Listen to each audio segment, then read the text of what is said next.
Black Adam movie ही नहीं बल्कि black Adam को प्ले करने वाले actor Dwayne the Rock Johnson DC के यूनिवर्स को बचा लेंगे या उसे रिवाइव कर देंगे। ये चीज आप पिछले कुछ दिनों से सुन रहे होंगे, लेकिन आखिर ये मूवी डीसी को कैसे बचा सकती है और सिर्फ सुपरमैन के रिटर्न से ही डीसीयू दोबारा ट्रैक पे कैसे आएगा? ये सब सवाल आपके माइंड में घूम रहे होंगे, क्योंकि फिलहाल डीसीयू के पास कोई भी अपना फ्यूचर प्लान नहीं है। इवन उनकी अनाउंस्ड मूवी रिलीज होगी या नहीं ये भी अभी कंफर्म नहीं है। लेकिन किस्मत से डीसी का मैनेजमेंट बदल चुका है और नए मैनेजमेंट ने प्रॉमिस किया है कि वो जल्द ही डीसी का 10 साल का प्लान है फैंस के सामने लेकर आएंगे, जहां ब्लैक एडम में सुपरमैन का रिटर्न है उसी का एक पार्ट है।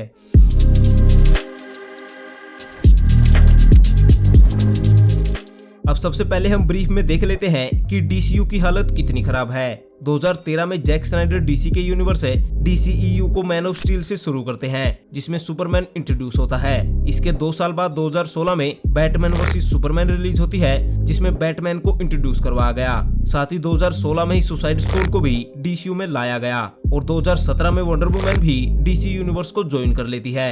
अब 2017 तक डीसी के 3 main super hero Batman, Superman और वंडर वुमन इंट्रोड्यूस हो चुके हैं। अब इसके बाद आता है 2018, जहां जैक स्नाइडर पहली लाइव एक्शन है जस्टिस लीग मूवी बनाते हैं। इसमें तीनों मेन सुपर हीरोज के साथ है साइबॉर्ग, फ्लैश और एक्वामैन इन 3 नए सुपर हीरोज को इंट्रोड्यूस करवाया गया। साथ ही विलन पार्टी से स्टेफन वुल्फ और डार्क साइड को भी लाया गया।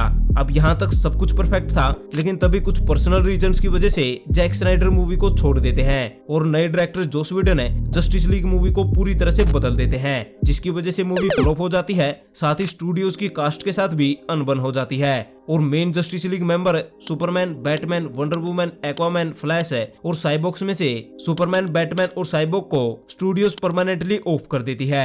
यानी इन एक्टर्स से डील टूट जाती है और इनके प्रोजेक्ट्स कैंसिल हो जाते हैं, जिनमें बैटमैन की सोलो मूवी और मैन ऑफ स्टील 2 थी। हालांकि एक्वामैन, फ्लैश और वंडर वुमन को एक और मूवी मिलती है, जिनमें से एक्वामैन को छोड़कर वंडर वुमन की सेकंड मूवी फैंस को उतनी पसंद नहीं आई और फ्लैश का अभी रिलीज होना बाकी है। यानी डीसी के 3 मेन सुपर हीरोज में से बैटमैन और सुपरमैन स्टूडियोज के पास अवेलेबल है ही नहीं और यही डीसी की मेन प्रॉब्लम बनी, क्योंकि फैंस के अकॉर्डिंग हेनरी कैविल का सुपरमैन और बेन एफ्लेक का बैटमैन दोनों परफेक्ट कास्टिंग थी। इसलिए जब इन दोनों को बाहर निकाला गया तो फैंस बहुत नाराज हुए, जिसका डीसी की और मूवीज पर भी इम्पैक्ट हुआ। साथ ही स्टोरी के अकॉर्डिंग बैटमैन और सुपरमैन सबसे इम्पोर्टेंट कैरेक्टर थे।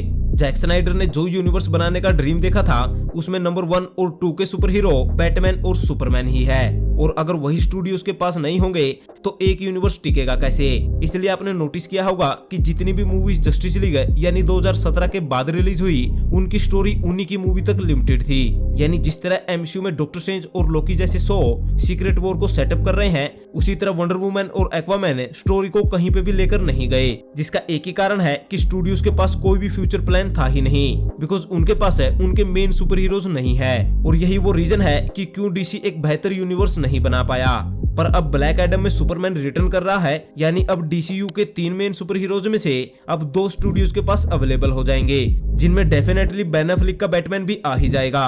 तो जब ये ट्रिनिटी कंप्लीट हो जाएगी, फिर डीसी अपने बड़े बड़े इवेंट्स की तरफ बढ़ सकता है। For example black Adam versus Superman versus Shazam, ये काफी बड़ा और एपिक क्रॉसओवर इवेंट हो सकता है। साथ ही अगर डीसी 2017 वाली जस्टिस लीग को भुला दे और दोबारा से इस टीम को फॉर्म करे और अब की बार इसमें ग्रीन लैंटर्न, डॉक्टर फेथ और मार्सन मैनहंटर जैसे सुपर हीरो भी हो, तो फैंस को मजे ही आ जाए। सुपरमैन का रिटर्न एक होप है कि बाकी कास्ट भी दोबारा रिटर्न कर सकती है, अगर आप उन्हें अच्छे से ट्रीट करें। जिसके बाद अगर जैक स्नाइडर वाला यूनिवर्स रिबूट ना भी हो तो कोई दिक्कत नहीं, क्योंकि डीसी कॉमिक्स में और भी बहुत सारी स्टोरीज है जो जस्टिस लीग मूवी में आसानी से फिट हो सकती है। साथ ही अभी भी डार्क साइड डीसीयू में वेस्ट नहीं हुआ है, तो सुपरमैन के साथ है उसका भी रिटर्न किया जा सकता है। यानी एक तरह से देखें तो डीसी के नए मैनेजमेंट को बस पुरानी कास्ट को वापस लाना है और बूम, डीसीयू वापस से अपने पैरों पे खड़ा हो जाएगा। और वैसे भी सुपरमैन का वापस आना फैंस को ये भी उम्मीद देगा कि स्टूडियोज फैंस की सुन रहा है। वो जानते हैं कि सुपरमैन ही हेनरी कैविल है और इसलिए हेनरी कैविल का एज सुपरमैन रिटर्न करना